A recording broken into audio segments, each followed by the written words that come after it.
Halo semua, apa kabar? Ya, jumpa lagi dengan saya Erwin Spani dari Windows Stocks Indonesia. Trading hari ini gimana nih? Wah, saya hari ini excited banget tradingnya. Nyaris jarang lihat market, tapi tahu-tahu dapat profit aja. Wah, itu yang pasti pengen tahu kan kalian. Ya, hari ini sebenarnya saya banyak meeting, ketemu orang, konsultasi, ada yang ngobrol, banyak hal ya. Jadi saya nggak pantau market, nyaris nggak pantau market. Cuma lihat, oh ini kayak oke, beli ini oke, beli ini oke, beli. Tinggalin. Tahu-tahu, wih kok ini arah, kok ini rebound dari ARB. Ya, ada yang rebound dari ARB tadi sempat saya kode ya. Ada beberapa saya kode di grup. Ya, berbahagialah yang ini, yang dapat.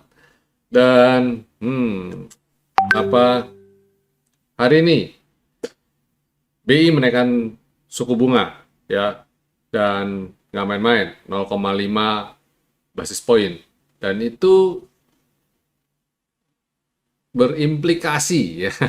Bahasanya apa ya, hmm, membuat membuat dampak yang kedepannya juga mesti ada sedikit banyak, juga pasti akan mempengaruhi pergerakan IHSG ya, pasti.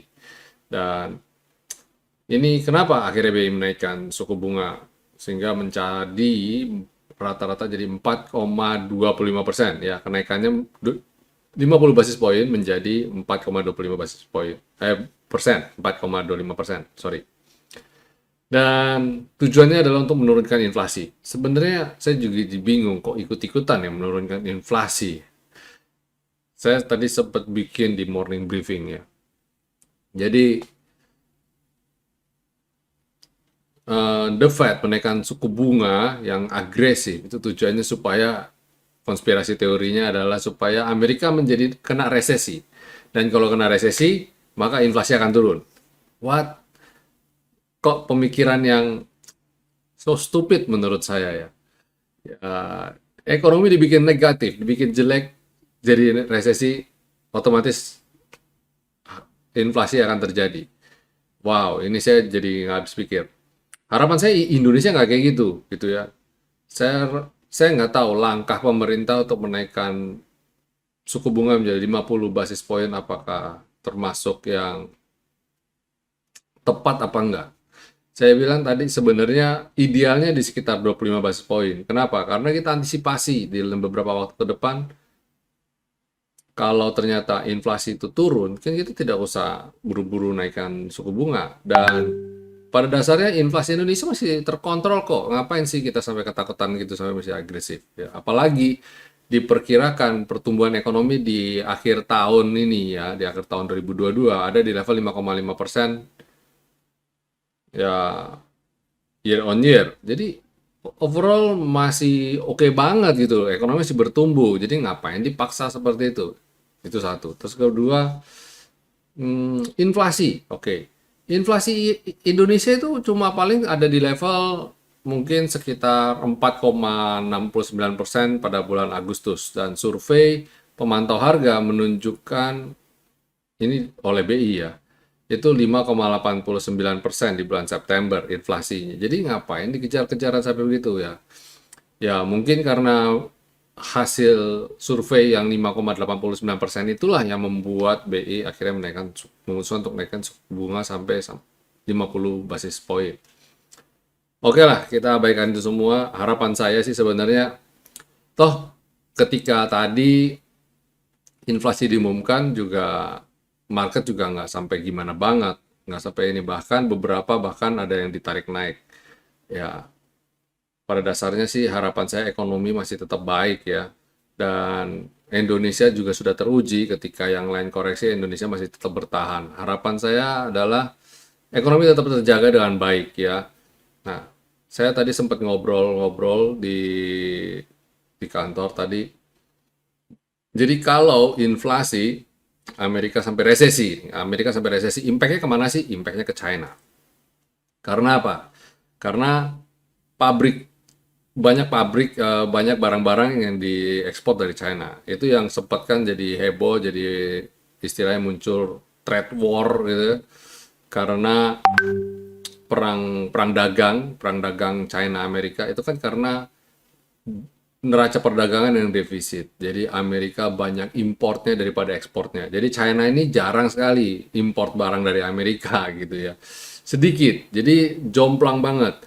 China banyak sekali ekspor ke Amerika, sedangkan dia belinya sedikit sekali. Ini yang membuat banyak yang apa namanya, yang membuat jadi neraca perdagangan jadi jomplang, dan akhirnya kalau seumpama sampai Amerika resesi, yang kena impact apa? Ya otomatis China. Order turun. Nah, kalau China ini kena impact, ekonominya mulai stagnan atau mulai terjadi perlambatan ekonomi, order bahan baku dan lain-lainnya, akhirnya jadi apa? Jadi tersendat juga, akhirnya jadi ekonomi dunia kena imbasnya. Nah, ya memang akhirnya kalau China mengurangi belanja bahan baku, otomatis harga dunia jadi turun. Harga dunia turun menjadi inflasinya ikut turun. Ya, begitu rupanya cara permainan mereka. Jadi, wow, gitu ya. Nah, kalau China ekonominya perlambatan, imbasnya ke Indonesia ada nggak? Ya, tentu saja. Indonesia ekspor komoditi, ekspor beberapa produk, banyak juga produk juga ekspor ke China. Jadi otomatis ini impact-nya di sini lah. Makanya itu sebabnya orang banyak bilang 2023 lebih tough. Kita dihantui, ekonomi dunia dihantui dengan resesi besar-besaran, resesi global gitu ya. Ya, moga-moga apa yang ditakutkan, apa yang kita khawatirkan tidak terjadi ya. Kita tetap jalan, tetap ikutin aja market kayak gimana. Oke, toh pada dasarnya hari ini masih pada profit kan? Siapa yang hari ini nggak belum profit? Wah, semoga udah pada profit semua. Oke, ya itu sedikit cerita-cerita kita untuk mengawali market review ini, dan kita masuk ke chart technical. Bagaimana dengan kondisinya? Nah, ini dia. Ini komposa kita ya. Komposa kita bagaimana? Bagaimana ya? Rebound persis dari Skyline. Kalau ini, kalau nggak yakin dengan winner stock sih kebangetan ya. Kenapa saya bilang gitu? Karena ini low-nya di berapa nih yang kemarin? Low-nya di 7134. Kalau teori candlestick ya biasanya kan, dia biasanya kalau sebelahnya low-nya berapa, dia sebelahnya kalau lagi flip flop dia bisa ngikutin, kadang-kadang ngikutin low-nya juga.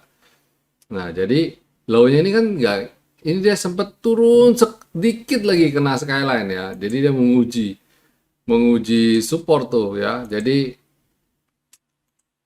IHSG pas banget ya nguji skyline terus rebound. Sekarang masuk lagi dalam selendang. Ini bagus. Dan besok hati-hati, besok hari Jumat hari taking profit, dan resisten saya tetap masih sama, ada di 7258. Mungkin bisa nenggol-nenggol ini ya, jadi bergeraknya masih sideways. Yang mana kalau kita lihat weekly-nya ya berarti masih trennya masih masih oke ya, masih oke. Mungkin dia besok masih akan swing lagi, minggu depan masih akan swing lagi, untuk kemudian mungkin dia naik lagi. Tapi overall masih oke ya. Overall pekerjaan ini masih, perjalanannya masih oke. Dan hari ini asing net sell 408,7 miliar net sell ya, minus artinya. Terus transaksi IHSG ada di 11,9 triliun, sedikit di bawah rata-rata.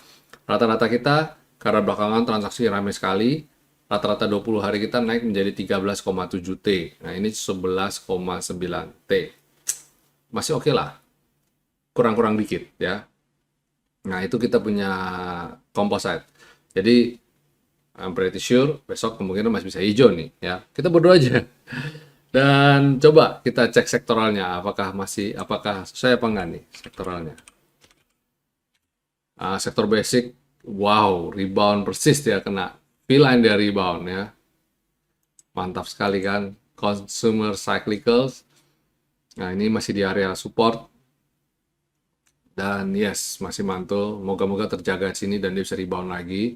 Ini pada dasarnya sebenarnya lagi di bottom sih ini kalau kalau consumer cyclicals ini. Kenapa? Dia turun, dia naik sideways, dia masih sideways ini. Ini kalau rebound, wah cakep banget nih. Terus habis itu adalah sektor energi. Wow. Wow, kena selendang dia mantul kemarin, tutupnya kayak gini di atas dalam selendang dan hari ini rebound persis dari bottom selendang. Wow, ya mantap sekali nih. Terus habis itu sektor finance. Berarti hari ini IHSG naik bukan karena sentimen dari ini nih, ya, sektor finance. Jadi kalau ini gerak, IHSG potensi juga tambah hijau lagi. Jadi pada dasarnya pergerakan IHSG hari ini itu belum mencerminkan the real power ya. Healthcare ya sempat naik tapi dia nguji support lagi turun, mungkin masih sideways, nanti pelan-pelan dia naik lagi ya. Ini sektor ini memang agak sulit ya. Sektor industri rebound dari selendang. Udah speechless lah ini ya, udah pas banget gitu ya. Terus habis itu infrastruktur not yet ini masih spekulatif. Kalau dia belum bisa naik ke atas skyline atau selendang, hati-hati, dia masih akan koreksi lagi. Terus habis itu consumer non cyclicals masih bergerak sideways di level ini ya. Ini kalau bisa bisa naik lagi cakep lah ini. Moga-moga ya dia bisa naik lagi, bisa breakout. Mantap. Terus habis consumer non cyclicals ada property. Wah, properti juga cakep nih ya. Tertahan di level selendang dan dia bisa mau rebound. Ini kalau bisa lanjut rebound lagi, wah oke nih ya. Terus habis properti terakhir ada Tekno. Mantap ya, Tekno mulai tertahan di level ini. Ini kalau dia juga bisa lanjut lagi sih oke ya. Berarti kalau lihat kayak gini gelagat-gelagat ini kan beberapa emiten bobot berat sudah disupport. Ini bisa segera rebound lagi. Tekno Finance ini lagi belum naik. Ini kalau bisa rebound naik, wow. IHSG balik lagi ke all time high, just piece of cake ya, tinggal menjentikan jari aja, bam, langsung naik. Nah ini kalau transportasi ya nggak usah terlalu inilah, pantau-pantau aja, belum tentu juga bisa lanjut lagi ya, pantau aja dulu.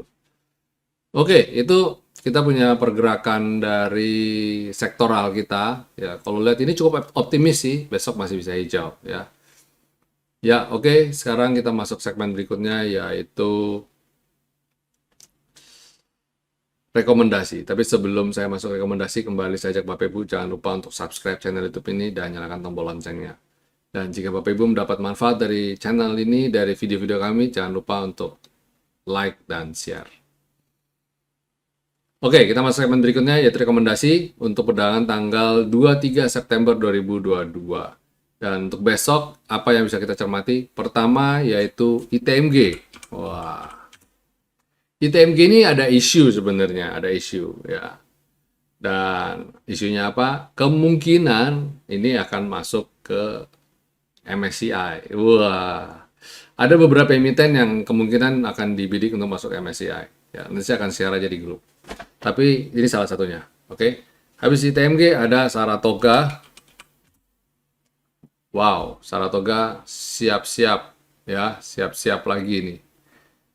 Ini kalau kita lihat chartnya, ini udah bagus sekali ya, trennya udah bagus sekali, udah rapi pergerakannya, udah duduk, udah buy and hold aja, nggak apa-apa. Tapi Saratoga ada BRMS, BRMS itu udah at the bottom, very bottom banget dan dia rebound. Sayangnya nggak sampai ke bawah dan reboundnya persis banget. Saya lupa, saya share ada sempat share chart ini kapan dan bagaimana dan di mana. Tapi garis-garisnya sudah ada dan ternyata dia masih relevan banget, masih bergerak, masih tertahan support di garis-garis ini. Ya, moga-moga masih bisa lanjut lagi ya. Lanjut target berikutnya ke 193 dan ke sini ya, ke 206 atau 214. Ya, mungkin saya bisa kasih gambar kotak ini. Guys,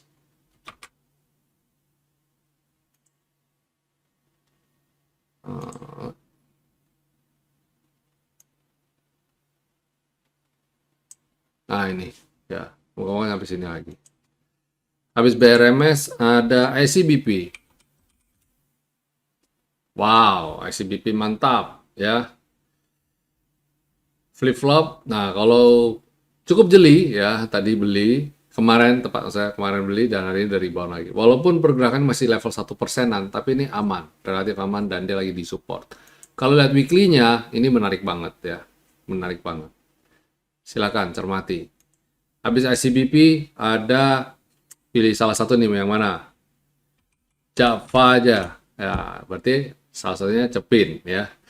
Java dan Cepin. Ini pergerakannya masih rapi banget. Jadi silakan. Ini masih oke. Saya berapa waktu yang lalu ya terakhir rekomendasiin Java itu tanggal 16.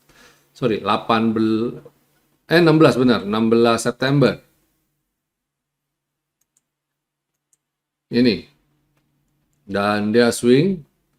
Nah, ini mulai area beli nih. Kalau nambah lagi, target harus bisa breakout ini. Breakout 1525 supaya bisa lanjut lagi.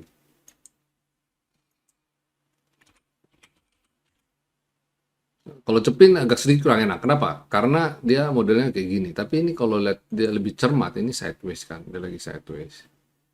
Kalau kelihatan lebih cermat ya sebenarnya dia.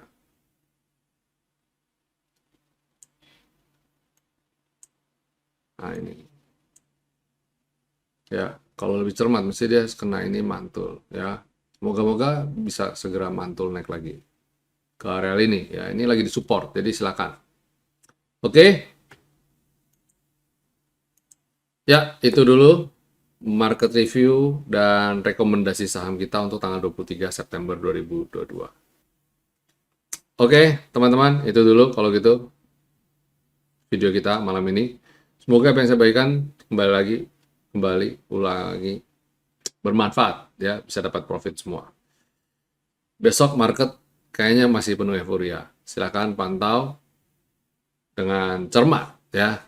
Oke, sampai jumpa semuanya. Stay safe, stay healthy, and God bless you all. Happy cuan!